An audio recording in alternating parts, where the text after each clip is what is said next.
Here's a bold statement.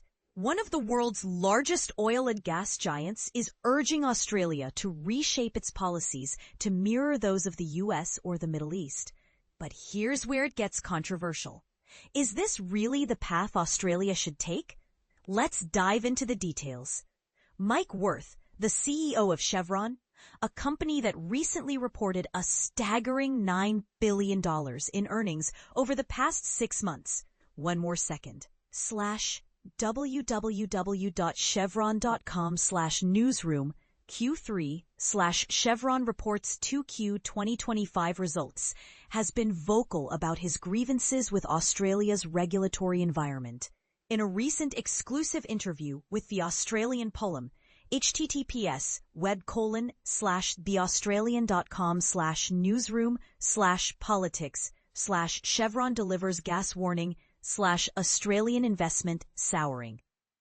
Wirth argued that if Australia adopted policies similar to those in the US or the Middle East, it would become a more attractive destination for fossil fuel investments.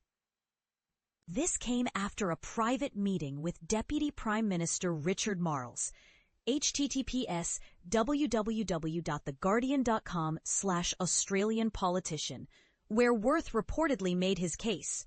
The interview, splashed across the front page with Wirth seated imperially on a leather couch, lacked a critical element: diverse perspectives.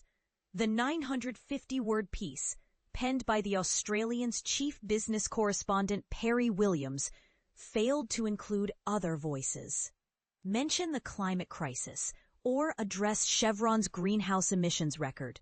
Oh, and by the way, Williams had traveled to Melbourne as a guest of Chevron. But why the US or the Middle East? Let's unpack that. Under the Trump administration, the US has been rolling back environmental regulations, making it easier for companies like Chevron to operate. For instance, the Environmental Protection Agency, EPA, has been dismantling safeguards, with Administrator Lee Zeldin declaring it the greatest day of deregulation our nation has seen.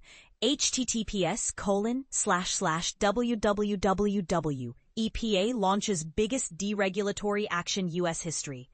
Trump has also labeled climate change a hoax, withdrawn from the Paris Agreement, and sought to rescind the endangerment finding.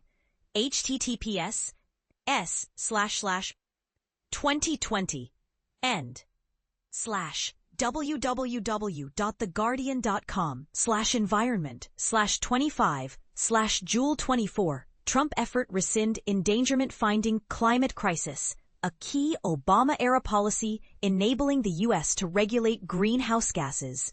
And this is the part most people miss. Chevron's own statements seem contradictory.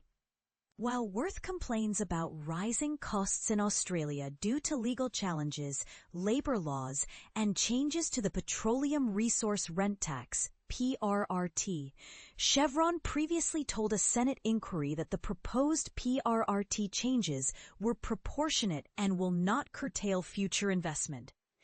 https://documentstore.ashx ID ed 6BC33 BCBK2 4645917. So what's the real issue here?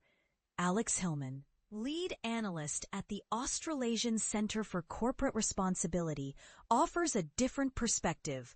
He argues that Chevron's challenges aren't due to Australia. Its Gorgon LNG plant in Western Australia is the country's biggest emitter and has received millions in tradable carbon credits.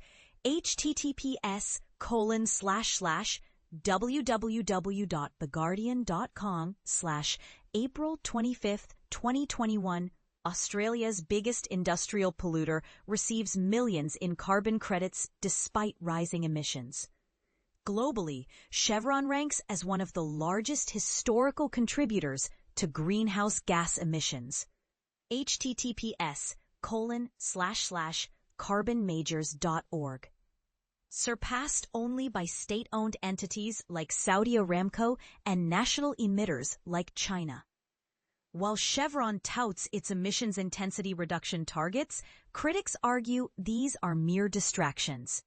Climate advocacy groups, including Oil Change International, https oilchange.org/Bork Chevron, accuse Chevron of being dangerously out of step with climate goals.